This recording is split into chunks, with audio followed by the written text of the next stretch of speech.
Buenas tardes, químicos. Me da gusto saludarlos, aunque sea por este medio. Quisiera saludarlos, pues como siempre lo hemos hecho, frente a frente, cara a cara, pero me da gusto y espero que estén bien. El tema de hoy es la unidad 8, que son comprimidos recubiertos o grajeas, ¿sí? Este es el tema que nos vamos a tocar en esta vez. Habíamos visto comprimidos no recubiertos, ahora vamos a los comprimidos recubiertos. ¿Qué es un comprimido recubierto? Primero lo vamos a definir, ¿sí? ¿Qué es un comprimido recubierto y por qué? ¿Y por qué razón lo hacemos? Las razones, pues son varias. Unas son propias del fármaco, otras son propias del medicamento y otras son propias del consumidor.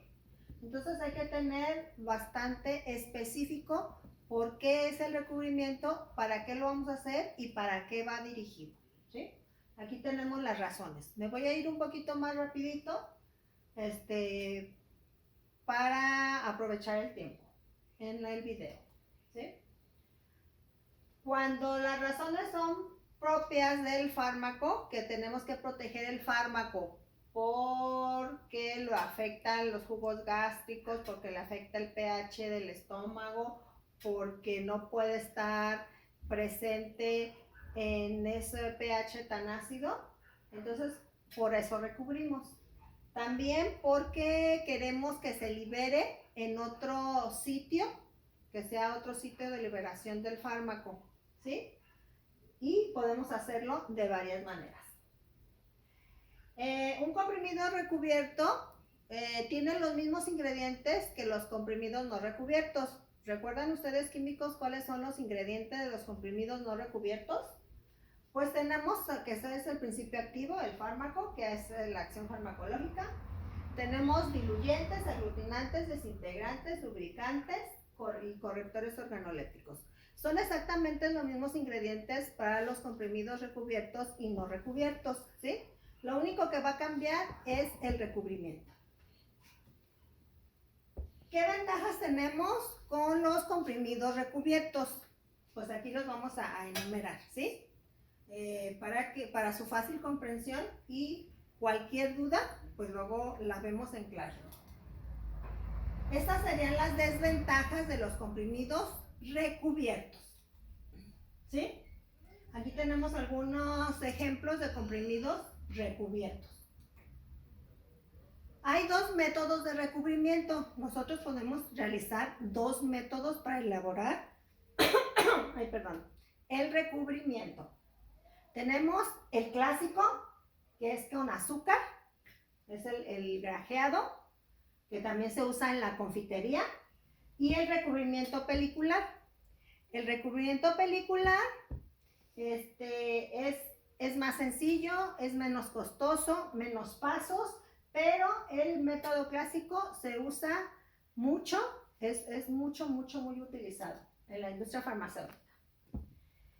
También tenemos el recubrimiento por compresión, ¿sí? Estos recubrimientos químicos, en cualquiera de ellos tenemos que tener nuestros núcleos, que son nuestros comprimidos, así los vamos a llamar, núcleos. Tenemos que tenerlos secos, siempre secos, para que el recubrimiento no se desprenda ni cause ninguna alteración.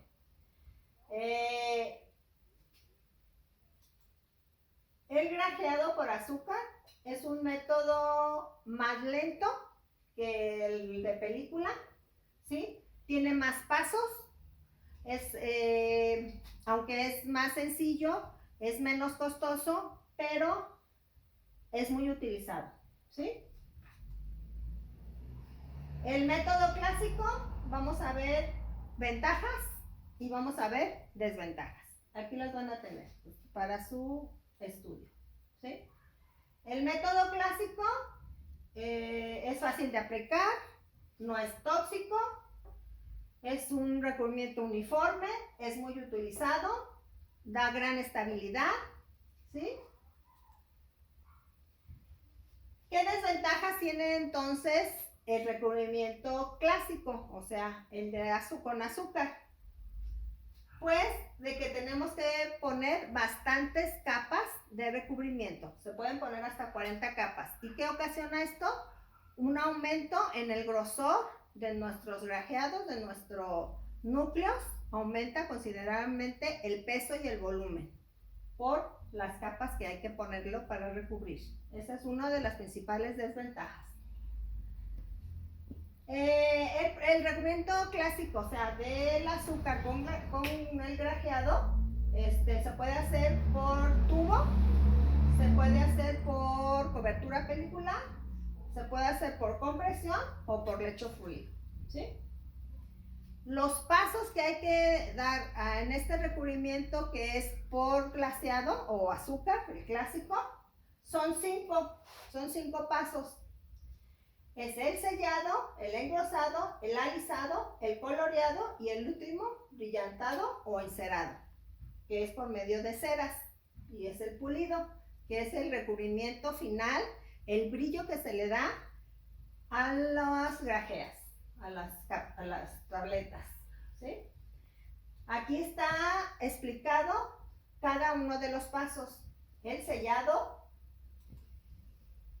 ¿sí? El alisado, cómo se le da el color.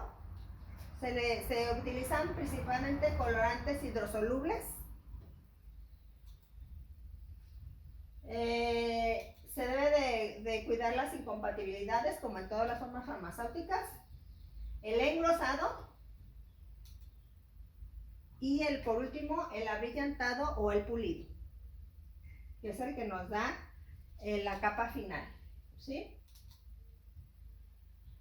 Este recubrimiento se puede hacer también por lecho fluido y puede ser automático o semiautomático, ¿sí? Hay otro recubrimiento que es el entérico. Este es un recubrimiento gastroresistente. Estas tabletas no se van a disolver en el estómago, sino que se van a disolver en el intestino. Para hacer el recubrimiento, no todos los núcleos, o sea, los comprimidos, nos van a servir.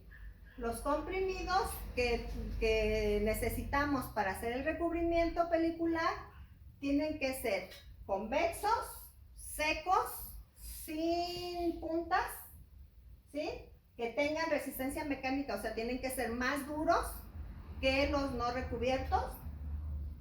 Son los principales puntos que hay que tener en cuenta para poder tener un núcleo perfecto para poder recubrir, ¿sí? ¿Qué formatos tenemos que escoger para el recubrimiento pelicular por grajeado? Tiene que ser el cóncavo tipo profundo o el ovalado esférico. Son los únicos formatos que podemos recubrir. Otro tipo es muy difícil.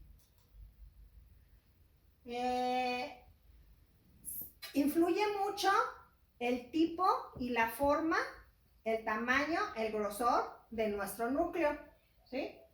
Tenemos que tener cierta dureza, cierta altura y cierto diámetro para poder recubrir estas tabletas, estos núcleos. Como en los comprimidos no recubiertos, también vamos a necesitar punzones y matrices para nuestra tableteadora. Tenemos que obtener nuestros núcleos y más duros, ¿sí? Los punzones cóncavos son los que más se utilizan. Tenemos que cuidar bastante nuestros punzones, como ya les habíamos dicho en la unidad anterior, que debemos de cuidarlos de tal manera que no se nos rompa, no se nos haga ninguna abolladura, porque luego salen con defecto nuestras tabletas recubiertas. ¿Qué necesitamos de un núcleo o nuestro comprimido? ¿Qué necesitamos?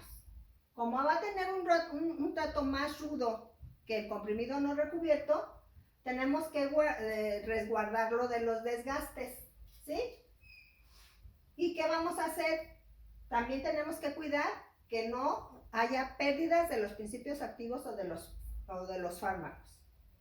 Tenemos que hacerles pruebas de fiabilidad más rigurosas. Como tienen que ser más duros, menos friables que los no recubiertos, tenemos que tener una fiabilidad menor o una dureza más alta que los comprimidos no recubiertos, para que puedan aguantar el proceso del recubrimiento.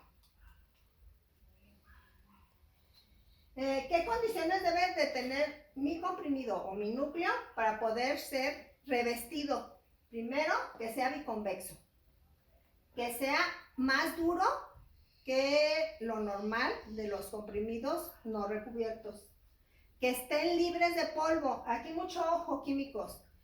Cuando ustedes vayan a hacer un recubrimiento, sus comprimidos, sus núcleos tienen que estar libres de polvo, porque si los ponen el recubrimiento con comprimidos con polvo, se les va a desprender, no les va a aguantar el recubrimiento.